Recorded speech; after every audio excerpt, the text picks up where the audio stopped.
This is International Roundups. I'm Dennis Aseto. Today we start from the continent but in Nairobi City. And in Kenya, there is a bird lover, a man who loves his feathery friends and is doing everything possible to take care of them after they're injured. Just imagine it, loving birds, picking them after their heart, taking care of them and releasing them later into the wild. Actually, when you see this, you know I'm a bird lover, a bird enthusiast, a bird rescuer. So for me, what I do is currently rescuing injured birds, abandoned and rehabilitating them till they become healthy, because you know most of the birds which I rescue them, you find them that they are abandoned. Yeah, most of them, they don't have food or a dependent mother which they can feed them. So for me, my dream and the vision for the future is to open a rescue center for the birds. Not only the birds, you know me, I've come where I've lived with the street family. You'll find most of the street family, they don't have a shelter, they don't have a place to live. But when you compare the street family and the rescue birds, they have the same need. So when I dream of opening a rescue center for the birds, I dream even to open a rescue center for the street family. We appreciate the work that Birdman does because he is helping the birds in the streets. Some die of hunger while others are electrocuted on electricity poles. He's doing a really good job. If there were several people like him, the birds in our area will be okay. From Kenya, we go to the neighboring country of Sudan. And in Sudan, a crisis is looming. Hundreds are losing their lives due to kidney failure. But the country is doing everything possible to ensure that its locals get the much needed assistance when it comes to dealing with kidney disease. The center is commissioned due to power outage that affect most of the Khartoum during the early days of the conflict.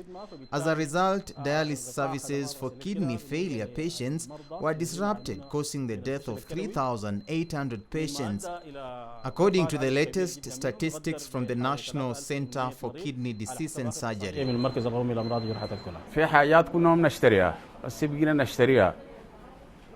We are now forced to endure basic supplies ourselves, such as transportation, intravenous fluids, gas, and even disposable gloves, with nothing left but to bring our own dialysis machines.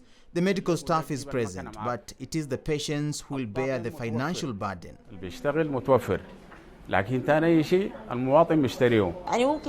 am supposed to undergo dialysis for 4 hours, but due to the overcrowding, the treatment has been reduced to just 2 hours, or sometimes just an hour and a half. It is real ordeal. If you don't have 20,000 or 25,000 Sudanese pounds, you won't be able to access the center. Not to mention the cost of transportation and many essential medical supplies that are unavailable at the center. From Sudan, we go to South Africa, to be specific, in Pretoria. And in Pretoria, 12 people were killed in an illegal bomb. This has forced the country to relook on how it is taking care of its security in the South African country. I was the one who was in charge, like taking them out. Some they were under the bed, my friends like hiding. Some they were dead, some they were still came, but come like easy to come out of the bed. Something like that. Yeah, most of them are my families, my nephews and my sisters. So like, yeah, it's still a trauma for us. Yeah.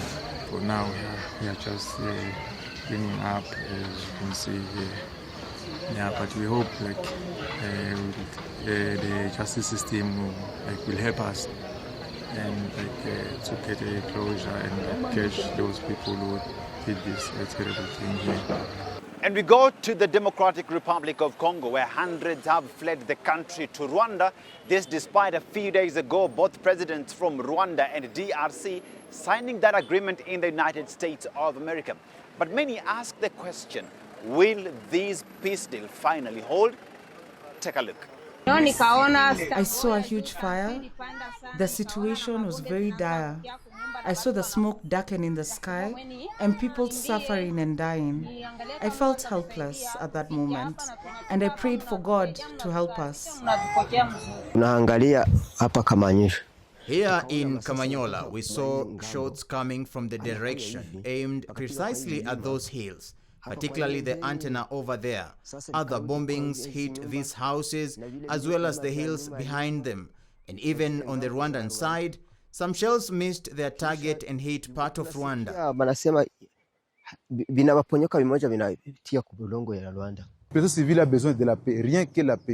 The civilian population needs peace, nothing but peace. We have been liberated since February 18, 2025, and we've never experienced any loss of life or insecurity with the AFC M23. But today, the government in Kinshasa and its coalition are bombing us. They are bombing our mothers, our schools, the sons and daughters of Kamanyola. Today, we are crying. This is genocide. And we go to Cameroon, where a disabled Kung Fu master is doing everything to maintain martial arts and that skill in the country. How is he doing it? They say disability is not an inability.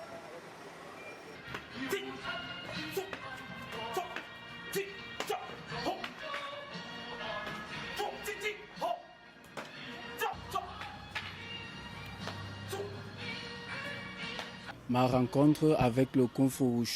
journey began in 2011. After watching countless Chinese films, I thought to myself, why not be like those actors who perform such incredible movements? That curiosity led me to a local club where I met my master.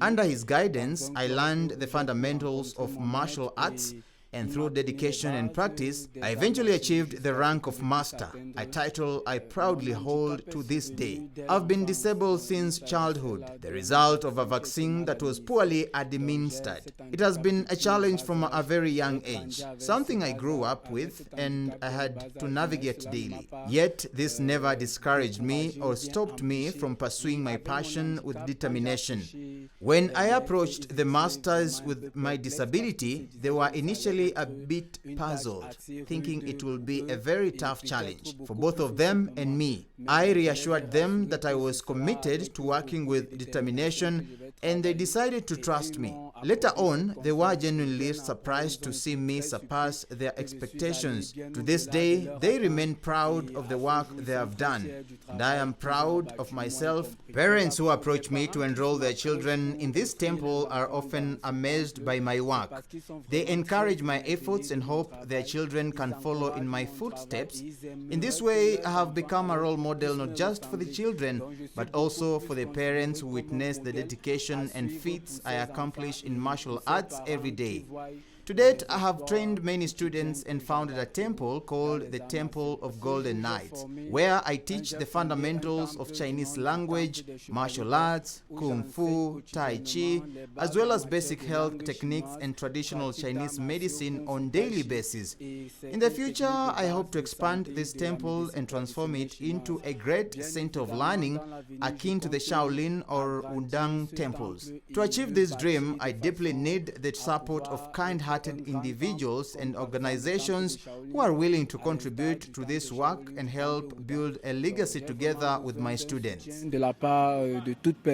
J'ai d'abord commencé le Kung Fu au Sentier du Dragon. C'était le premier maître comme I first started Kung Fu at the Dragon Trail with the first master I was sent to train under. When he opened his first club here, I decided to follow him. I could see he had a better understanding of teaching than the others and was truly a skilled instructor. J'ai dit à mes parents que je voulais venir m'entraîner ici. Du sérieux et vu compte tenu de ce The fact he is a very open-minded person. While we can't always be cheerful, there are moments when we need to be serious about our training. The atmosphere with Master Martin is good-natured and relaxed. He is genuinely jovial and full of life. In fact, when you look at him, you hardly notice his disability. His skills and the way he moves despite his handicap are remarkable. Having spent so much time around him, I no longer focus on his disability at all. I see him simply as a person just like anyone else, especially when you consider all that he's accomplished despite the challenges he faces. compte tenu de ce qu'il fait malgré son handicap. We go to Gaza, where Gazans are celebrating the football match where they emerged draw with Syria. Imagine football bringing millions who have been in the verge of war in a country but have something to celebrate, and this is soccer. Talk about sports bringing many together.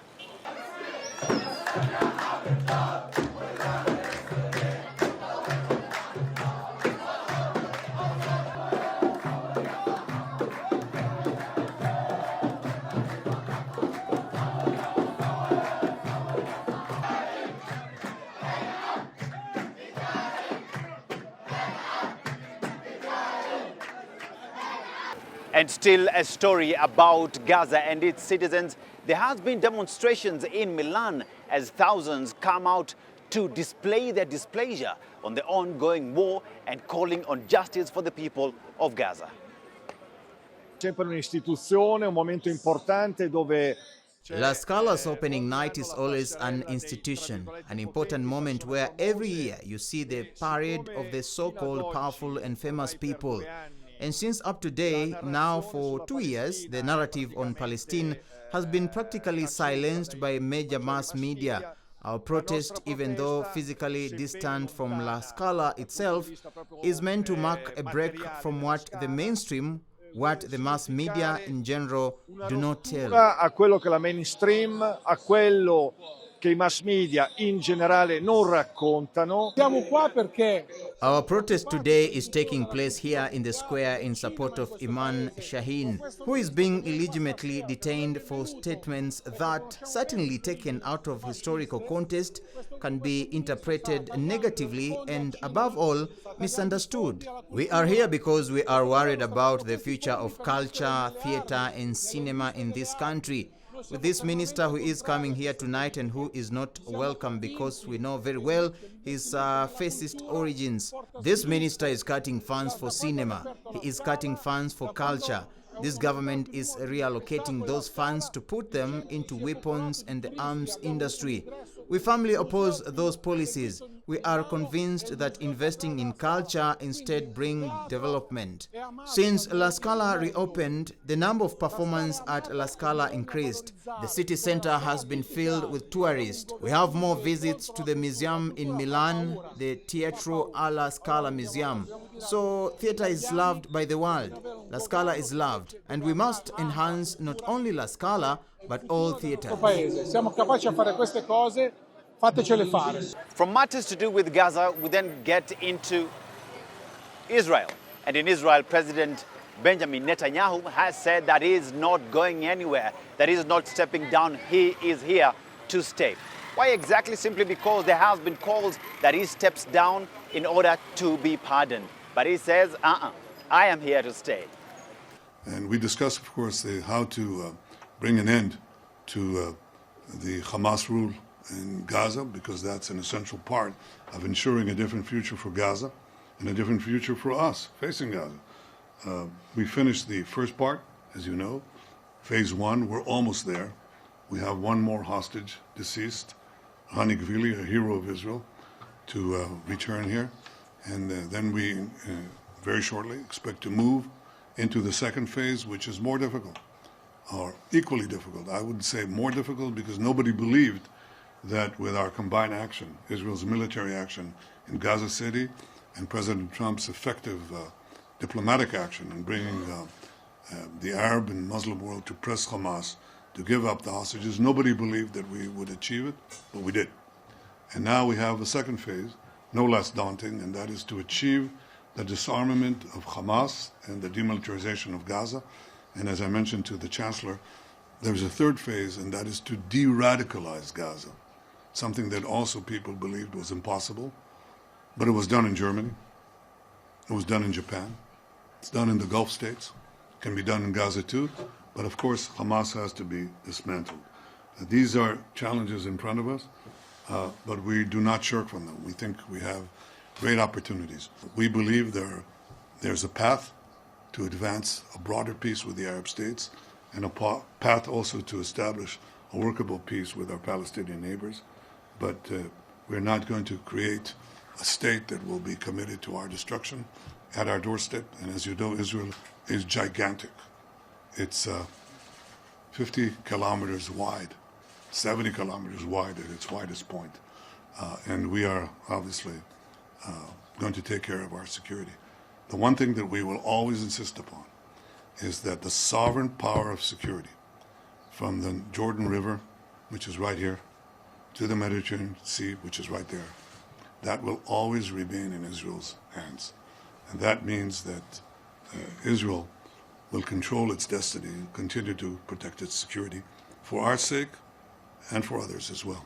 And we go to Ukraine, yet again another epicenter of a war between Russia and Ukraine. And President Vladimir Zelensky is saying that some things are better off held and discussed in person. This as a high-stakes meeting is expected to take place in Europe. But Trump says that President Zelensky has not read the latest deal. Why? Take a look. Бажаю здоров'я. Вже зараз почнемо новий дипломатичний. We are starting a new diplomatic week right now. There will be consultations with the European leaders. First and foremost, security issues, support for our resilience, and support packages for our defense. First and foremost, air defense and long-term funding for Ukraine. Of course, we will discuss shared vision and common positions in the negotiations. In recent days, representatives from Ukraine held a substantive discussions with envoys of the US President and now National Security and Defense Council of Ukraine, Secretary Rustem Umrov and Chief of the General Staff Andriy Hanatov are en route to Europe. I expect detailed information from them on everything that was said to the American envoys in Moscow and on the nuisances and the Americans are prepared to modify in negotiations with us and the Russians. Yesterday we spoke with Stephen Witkoff and Jared Kushner. Thank you for your readiness to work together 24/7. The American envoys are aware of Ukraine's core positions and the conversation was constructive, though not easy.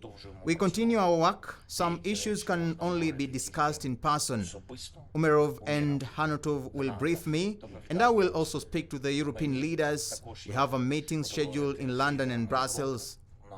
Today I spoke with the President of the Council of Ministers of Italy, Giorgia Meloni, and the conversation was very substantive. And I count on Italy to continue to stand with Ukraine on the path to peace. Georgia and I were able to discuss many prospects and many different options today. I also remain in constant contact with the United Kingdom, France, Germany, the European Commission, the NATO Secretary General, and other partners of ours. I thank everyone for their support. Ukraine deserves a dignified peace, and whether there will be peace depends entirely on Russia. But our collective pressure on Russia and on the sound negotiating positions of the United States, Europe, and all our other partners. And we get into geopolitics, where Russia and Indian presidents met, and with that they have decided to work together to get to the promised land together. What exactly do they mean? This as Russia and India have signed deals, have signed cooperation agreements that will see them work together to realize the potential of both countries. First of all, I would like to express my deep gratitude to the President of the Republic of India, Ms. Draupadi Murmu, and of course to Prime Minister Narendra Modi and all my Indian colleagues for their exceptionally warm and cordial welcome, for the constructive and open dialogue, and for their fruitful joint work during our state visit. We sincerely value our strong friendship with India. The foundation for this relationship was laid in the middle of the last century when our country actively supported India's struggle for the national liberation. Soviet specialists actively participated in the Indian people's creation of their future. They helped to create large industrial, energy and infrastructure facilities and to develop the space program. It was in December 15 years ago that a joint statement was adopted marking the transition of our interstate relations to a new, even more advanced level, that of a special privileged strategic partnership. This strategic partnership is successfully developing on the principles of equality, mutual respect, and consideration of each other's interests. and it is being filled with new mutually beneficial content. Our talks with Indian friends yesterday and today were characterized by a truly open and constructive atmosphere.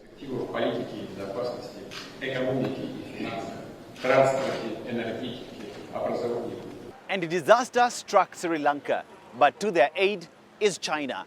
China has given relief to Sri Lanka after that disaster that left many devastated.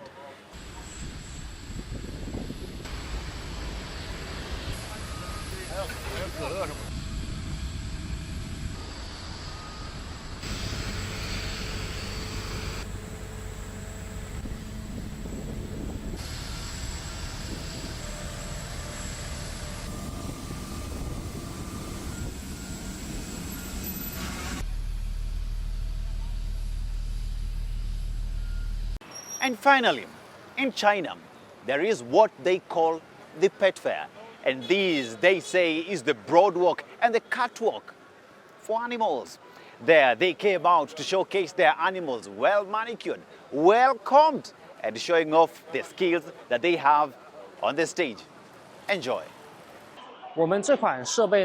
This device of ours is called the DBD, and the cold plasma 2-in-1 pet therapy device. It is a device specifically designed to treat pet skin diseases as well as abrasions, bites or surgical wounds, such as the C-sections or spraying, neutering surgeries which leave surgical incisions. After the incision is sutured, there is a wound. We accelerate the healing of this surgical wound, reducing the healing cycle by about 30%. Actually, for the exhibition, we just started participating this year, but we have already attended 4 or 5 different exhibitions, including the Shanghai Pet Fair and Wuhan Pet Fair last month. We went to all of them. We found that people are actually caring more about pet health and their skin conditions, including some diseases that we might have ignored in the past. Currently, the love from pet owners is gradually increasing year by year. We feel that pet owners are very loving. I believe that our product will have good room for development in the future. Actually, I'm here just for joining the fun, just coming over to join the fun and play. I haven't really taken my cat out to play much, so I just wanted to bring the cat here to experience it. And here is the recap of the Global South Video News Awards by Viory 2025. The winner is Maximiliano Federico Jonas.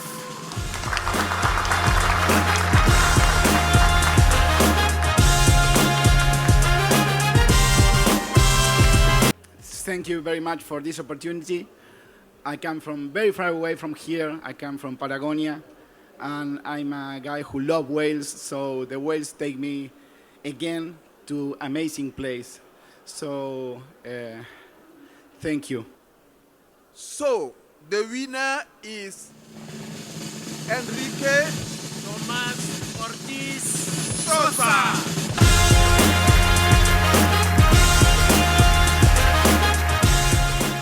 Este premio va para todas las víctimas de violencia en Ecuador, que solo este año fueron 5,000, y para los 200 policías y militares que murieron. This prize is being given to the victims of the conflict in Ecuador, and it's more than 5,000 that have died. So it's for them, and thank you. The name of winner is Masoud Al-Jaroushi.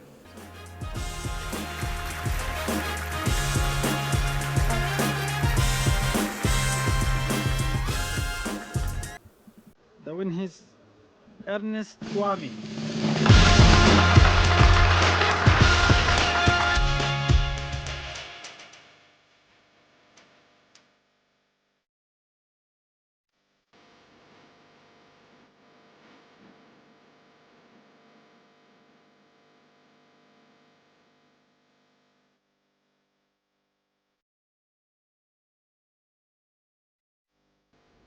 And that is the International News Roundup, the very final edition for the year 2025.